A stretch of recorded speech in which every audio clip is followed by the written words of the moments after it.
Please subscribe my channel. Pashupati व्रत का एक सबसे बड़ा नियम बस यही है कि अगर पुरुष भी अगर पशुपति व्रत कर रहा है तो प्रसाद वही बनाए। बच्चे पशुपति व्रत कर रहे हैं तो प्रसाद वही बनाए। माँ पशुपति व्रत कर रही है तो माँ बनाएगी, बहू कर रही है तो बहू बनाएगी।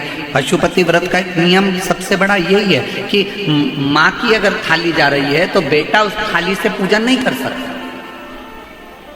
माँ अगर पशुपति व्रत कर रही है और बेटा भी पशुपति व्रत कर रहा है तो माँ अपना प्रसाद खुद बनाए, बेटा अपना प्रसाद खुद बनाए। माँ अपनी थाली खुद लेकर जाए, बेटा अपनी थाली खुद लेकर जाए। दादी भी कर रही है और पोती भी कर रही है तो दादी अपनी थाली ले जाए, दादी अपना प्रसाद बनाए, पोती अपना प्रसाद बनाए, पोती अपनी थाली लेकर जाए। पति अपनी थाली लेकर जाए, पत्नी अपनी थाली लेकर जाए।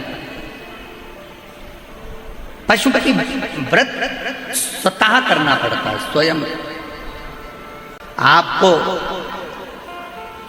शिव नजर नहीं आ रहे हैं, आपको कथा का पंडाल नजर नहीं आ रहा है, आपको शिव महापुराण की पोथी नजर नहीं आ रही है, पर आप जहां बैठे हो और भगवान शंकर की कथा को जहां बैठकर सुन रहे हो, आप भले शिव को ना देख पाए पर हमारी शिव महापुराण की कथा ये कहती है कि मेरा शंकर आपको जरूर देख रहा होगा, आपकी झोली जरूर।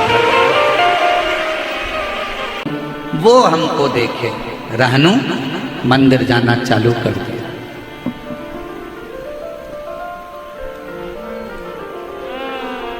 एक बार रहनु के माता पिता रहनु को लेकर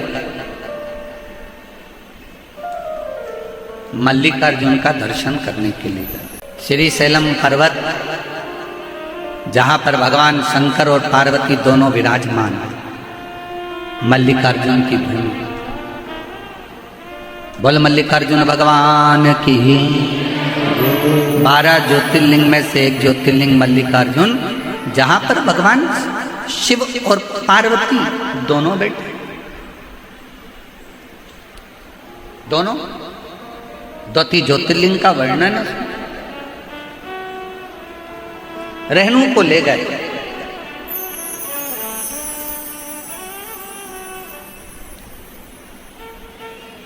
एक स्थान पर रेणु को बिठाया माता पिता ने और कहा, बेटा हम तुम्हारे लिए थोड़ा सा सामग्री लेकर आते हैं, प्रसाद लेकर आते हैं, थोड़ा जल पीने का लेकर आते हैं, तुम्हारे को चिंता करने की जरूरत नहीं है, हम आते हैं। क्यों चिंता करते हो, क्यों टेंशन लेते हो, क्यों विचार करना है। हताश नहीं होना चाहिए कभी जिंदगी में। भगवान पर अगर विश्वास कर रहे हो तो कभी ये मत सोचना कि मैं ठीक होऊंगा कि नहीं होऊंगा, मैं चल पाऊंगा कि नहीं चल पाऊंगा, मैं स्वस्थ होऊंगा कि नहीं होऊंगा। जो व्यक्ति के शरीर में गांठ आ जाती है, कहीं चेस्ट में गठान आ गई, कहीं बच्चादानी में गठान आ गई, कहीं पेट में गठान आ गई, कहीं शरीर में गठान आ गई और डॉक्टर को दिखाने जांचन में आ जाती है कि गांठ हो गई, डॉक्टर न जाने क्या बता देगा, कहीं मुझे बड़ा रोग ना बता दे, कहीं मुझे कैंसर ना बता दे, कहीं मुझे थायराइड की गठान ना बता दे, कहीं मुझे ये ना बता दे। रात दिन सोचती रहती है, रात दिन। मतलब तुझे भगवान पर भरोसा ही नहीं।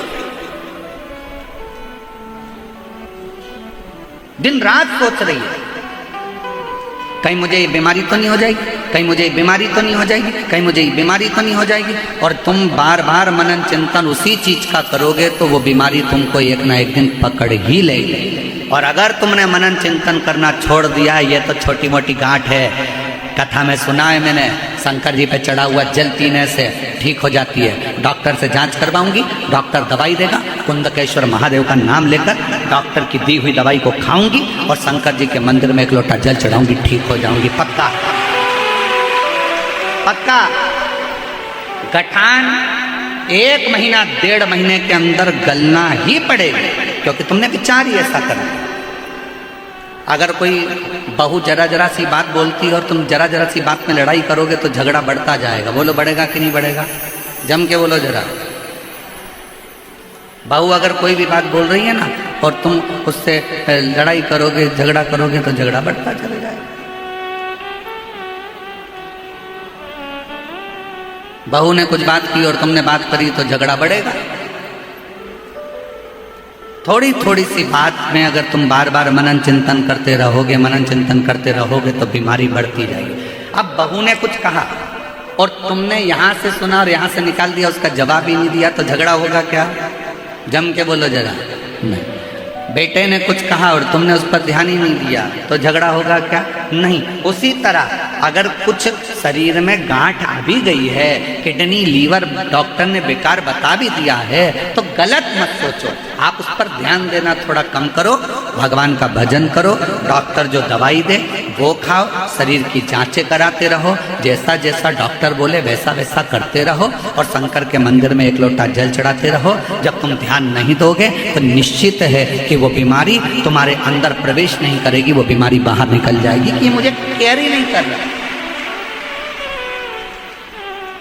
ये तो मुझे केयर ही नहीं कर रहा है। माँ बाप बैठे हैं, छोटा सा बच्चा गिर गया, माँ बाप बैठे हैं, माँ बाप ने देख लिया तो बच्चा रोएगा कि नहीं रोएगा? जम के बोलो जरा। रोएगा। और छोटा सा बच्चा, माँ बाप है ही नहीं यहाँ पर और गिर गया, रोएगा नहीं, झटक झुटक के करके झटकेगा और ठीक, उसको मालूम है कोई देखने वाला है ही नहीं। उसी तरह बीमारी को केयर करोगे, बार बार ध्यान दोगे, बार बार ध्यान दोगे, बार बार ध्यान दोगे, तो वो सोचेगी कि इसको मुझे जरूरत है, इसलिए मुझे इसके शरीर में बीमारी को बना के रखना है। और जब तुम केयर ही नहीं करोगे, आग लगे बस्ती में, अपन रहो मस्ती में, शंकर बैठा है सब संभालेगा।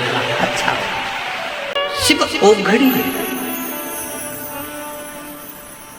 उसकी माँ ने ये विचार कर लिया होगा कि नहीं मेरा बेटा तो चलेगा,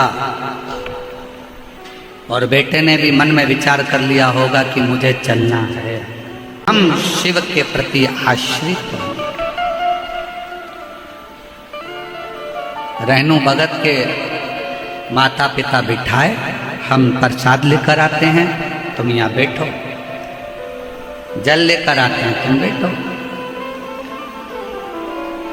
मल्लिकार्जुन श्री सेलम की भूमि, भारत की भूमि पर जितने प्राचीन शिवालय हैं, भारत की भूमि पर जितने प्राचीन ज्योतिर्लिंग हैं, उपलिंग हैं, भारत की भूमि पर जितने शंकर के स्थान हैं, ये हमको ऊर्जा देते हैं।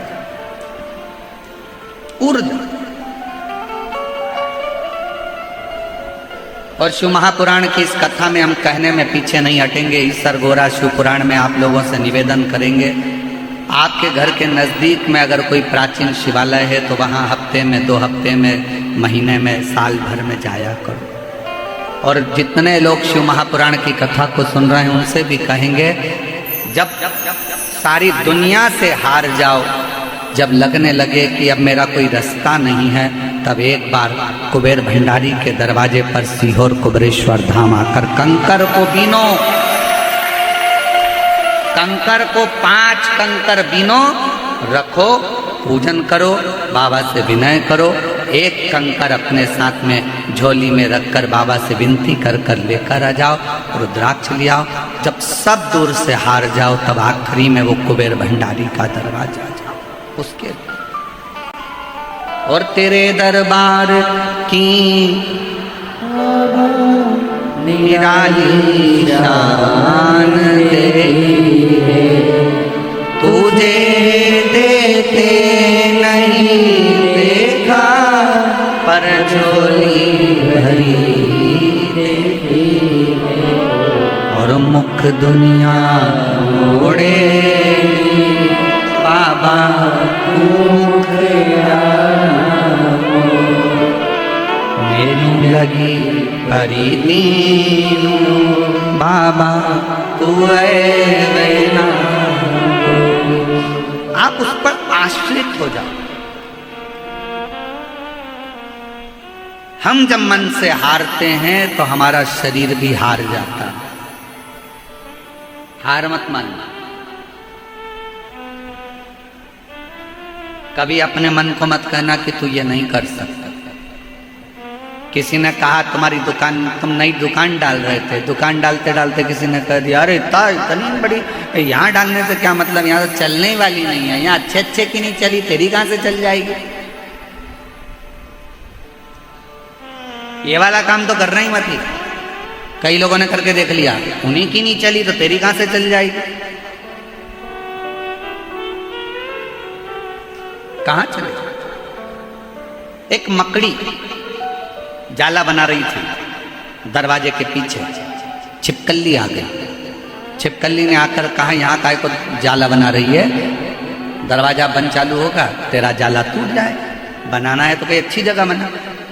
मकड़ी गई खिड़की के पास, खिड़की पे जाला बनाने लगी। चिड़िया आ गई, चिड़िया ने कहा यहाँ काय को जाला बना रही है, हवा चलेगी कोई आएगा तोड़ देगा, कहीं और बना।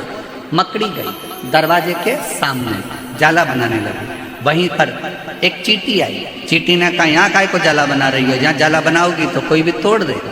बेचारी मकड़ी परेशान होकर रह गई कि मैं जाला कहाँ बनाऊं। इतने में एक चूहा आया और चूहे ने कहा तेरी मर्जी पड़े वहां जाला बना, अगर तेरी सामर्थ्यता है तो कोई तोड़ नहीं सकता है, तू जहां बनाना चाहे वहां। दुनिया का काम है आपको डराना, वहां जाना मती, ऐसा हो जाएगा वैसा हो जाएगा, क्यों ऐसा कर रहे हो, तुम्हारे बस का नहीं है, तुम ये दुकान नहीं डाल सकते, तुम ये काम नहीं कर सकते, तुम ये ऐसा नहीं कर सकते, तू सीए क्लियर नहीं कर सकता, तेरा सरकारी जॉब नहीं लग सकता, तू ये नहीं बन सकता। क्यों हारे। एक लड़के का पत्र देखिए। सर्वप्रथम महादेव गुरुदेव आपको प्रणाम। मेरा नाम जसवंत सिंह है, मैं कोटपुतली जयपुर का रहने वाला हूँ। गुरुदेव महादेव की कृपा और आशीर्वाद का मैं क्या कोई बखान करूं, ऐसे शब्द बन मेरे पास नहीं महादेव की महिमा का मैं रूप वर्णन कर सकूं। गुरुदेव सन 2011 से सरकारी नौकरी की तैयारी कर रहा था। अभी सन कौन सा चल रहा है, 2025। कब से कर रहा है, 2011 से। बहुत अधिक मेहनत करने पर भी मुझे हर बार किसी न किसी कारणवश असफलता ही हाथ लगी, जिससे मैं और मेरे घर वाले बहुत निराश हो गए। तब परीक्षा देना बंद कर, सरकारी नौकरी की तैयारी करना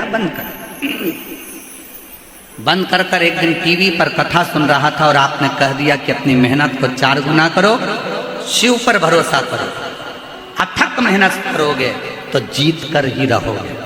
मन में आया कि एक बार आपकी कथा कहीं जाकर सुनूं। तब हम लोग यहाँ जयपुर से सुवासा चले गए, जहाँ पर आपकी कथा चल रही थी। कथा के पंडाल में बैठकर कथा सुनी, बाबा को प्रणाम करा, निवेदन करा और नमन कर कर बाबा से विनती कर कर आ गए। पशुपति नाथ का व्रत किया, बेलपत्र बाबा को चढ़ाना प्रारंभ करा, मंदिर में झाड़ू पोछा करता, पढ़ाई को 4 गुना करता। 2011 से तैयारी करता करता करता निकाल दिए 10 साल और बाबा से विनय करी, हिम्मत आई। 12 वर्ष के बाद फिर अप्लाई करा और बाबा की कृपा से गुरुदेव आप कहते हो कि शिव सुनता जरूर है, निश्चित है जो कथा के पंडाल में पहुंचा है उसकी झोली 3 महीने में बाबा भरता जरूर है। और बाबा की कृपा से आज मेरे शंकर भगवान ने मुझे अप्रैल के महीने में 2023 में भारतीय रेलवे में मुझे नौकरी दे दी। मैं बाबा को प्रणाम करने के लिए भारतीय रेलवे में अप्रैल 2023 में बाबा ने मुझे नौकरी दे दी। 12 साल के बाद कठिन परिश्रम करा है, 12 साल के बाद हिम्मत नहीं हारी और मेरे शिव ने दिया। शंकर आप मन को क्यों कहते हो कि हार गए?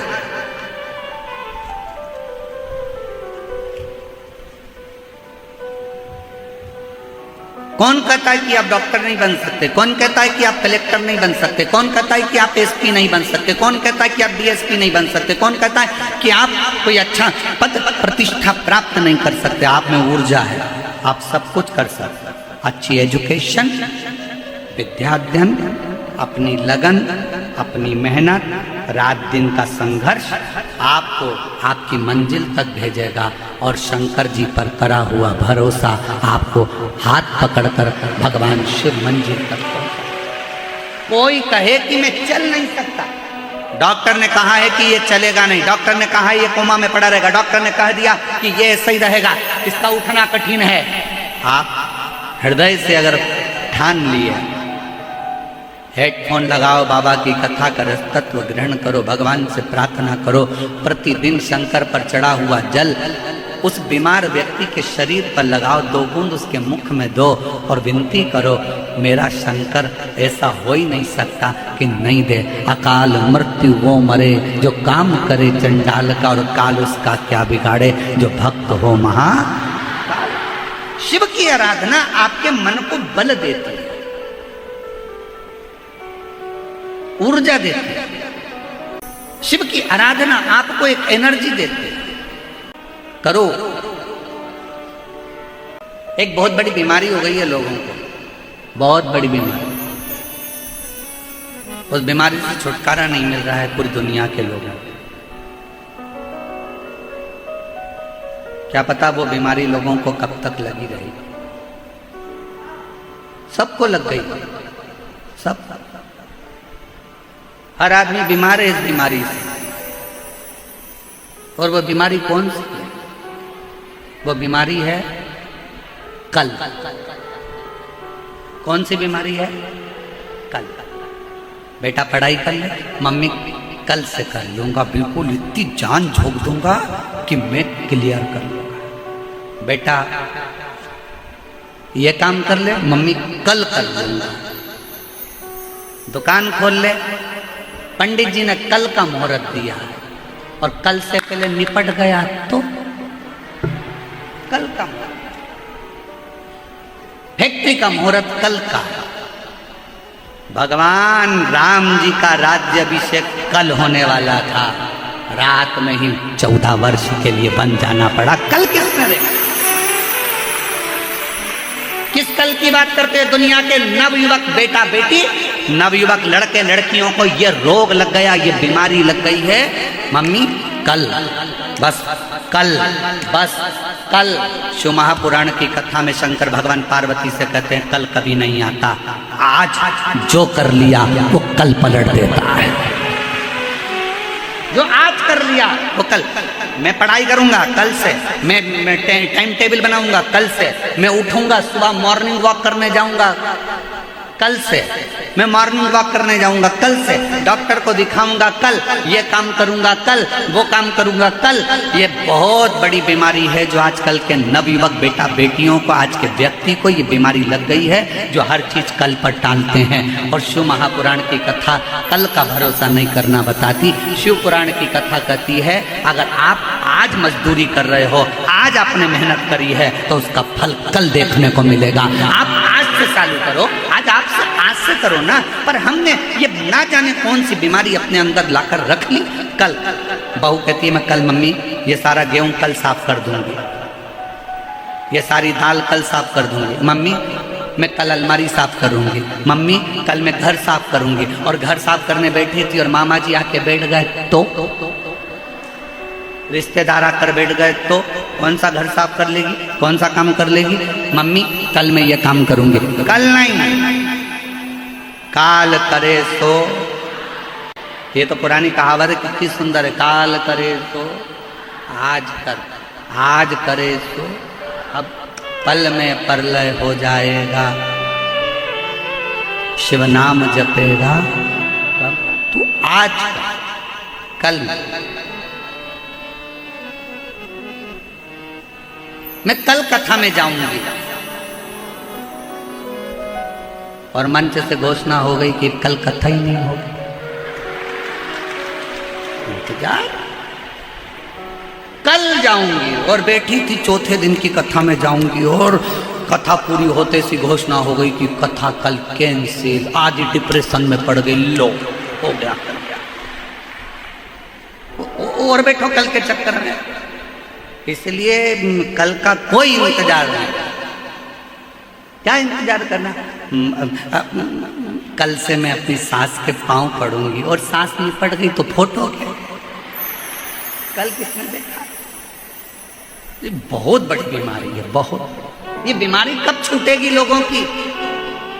पढ़ाई करना है आज से कर, संघर्ष करना आज से कर, कोचिंग करना है आज से कर, एग्जाम देना है आज से दे, इंटरव्यू की तैयारी करना है आज से कर, कंपटीशन एग्जाम के लिए फॉर्म भरना है आज भर। कल का कोई मुहूर्त नहीं। कोई कितना भी कह दे कि कल का मुहूर्त अच्छा है, आज से बढ़कर कोई दुनिया का मुहूर्त अच्छा नहीं हो सकता। लोग इंतजार करते हैं, आखा तीज आएगी ना तब मैं मट्टी के घड़े पर खरबूजा रख के, सत्तू रख के दान करूंगी, और आखा तीज के पहले निपट गई तो मालूम पड़े वो मटकी तेरी शमशान में बंधी। क्या करें? इंतजार करते हैं बस। अब की बार दिवाली आएगी ना तो मैं वो एक कथा है ना, कितनी सुंदर। एक पति पत्नी घूमने के लिए गए और विदेश घूमने गए, और पत्नी ने पति से कहा यहाँ पर गोल्ड सस्ता है, एक हार दिला दो। पति ने उसको गोल्ड का हार दिला दिया। पति ने कहा पहन ले। पत्नी बोली अभी नहीं, शादी की सालगिरह वाले दिन पहनूंगी। शादी की सालगिरह आ गई। पति ने कहा मैंने तुझे हार दिलाया था, वो पहन ले। पत्नी बोली अभी नहीं, देवर के लड़के की पक्की हो गई ना शादी, तो मैं जब ही पहनूंगी। और उसके पहले पत्नी निपट गई। अर्थी पे उसको सुलाया। पति रोता रोता अंदर गया, हार निकाल के लाया, पत्नी को पिनाने लगा। बेस्ट फ्रेंड बोला पति का, इसको क्यों पिना रहा, अभी मर चुकी है। इतने में पति रोता रोता बोला मैं रोज कहता था पहन ले पहन ले पहन ले पहन ले, और ये हमेशा कहती थी बस पहनूंगी पहनूंगी पहनूंगी, उस चक्कर में निपट गई। इसलिए मेरी जयपुर की जीजियों, तुम्हारी अलमारी में जितनी साड़ी रखी सब पहनो।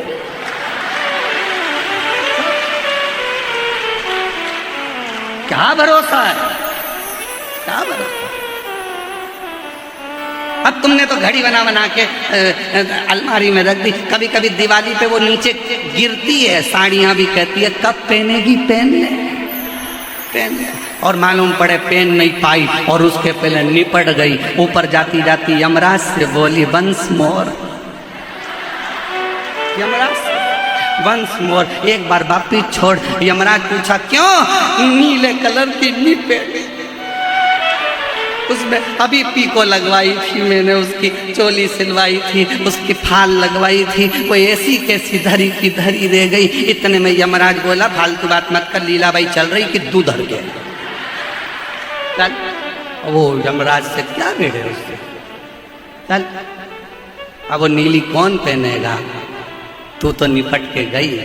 बड़ी बहू आकर बोली मम्मी की ये वाली साड़ी तो मेरी,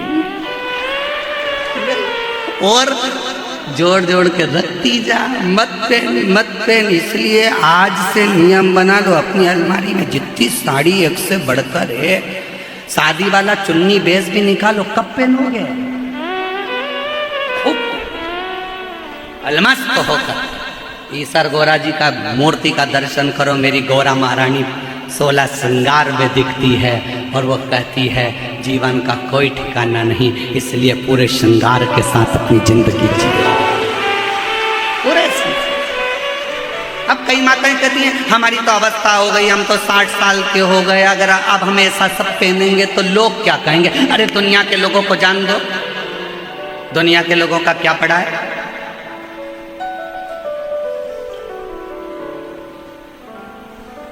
दुनिया के लोगों का क्या। एक हलवाई ने अपने दरवाजे पर लिखा रखा था, दुकान के बाहर बोर्ड लगा था, यहाँ ताजी सस्ती मिठाई मिलती है। एक व्यक्ति आया चाय पीने, उसने कहा फालतू की बात लिख रखी है, सबको मालूम है कि यहाँ ताजी और सस्ती मिठाई मिलती है, ये ताजी लिखना ही नहीं है तुमको। उसने उसके कहने पे ताजी हटा दिया। अब क्या लिखा था, यहाँ सस्ती मिठाई मिलती है। दूसरा व्यक्ति आया, सबको मालूम है कि तुम्हारे यहाँ तो सस्ती मिठाई मिलती है, सस्ती लिखने से मतलब क्या। उसने सस्ती को हटा दिया। अब लिखा था यहाँ मिठाई मिलती है। दूसरा फिर आया, उसने कहा सबको मालूम है कि यहाँ मिठाई मिलती है, यहाँ कौन से टायर मिलते हैं कि किराने का सामान मिलता है, मिठाई की दुकान पे मिठाई मिलती है, ये लिखने की जरूरत क्या। उसने काट दिया।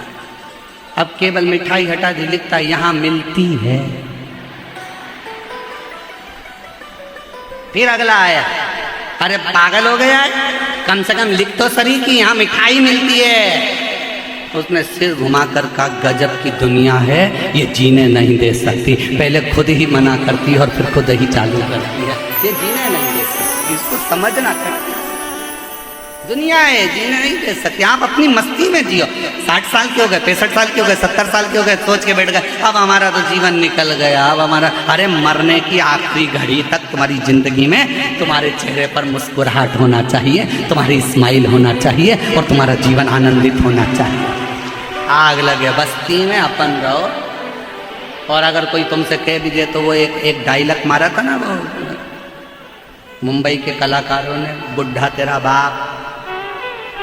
अभी कोई अपन बुजुर्ग है, शिव को पाने की कोई उम्र नहीं, शंकर को पाने की कोई आवश्यकता नहीं, शिव को पाने की कोई। Please subscribe my channel.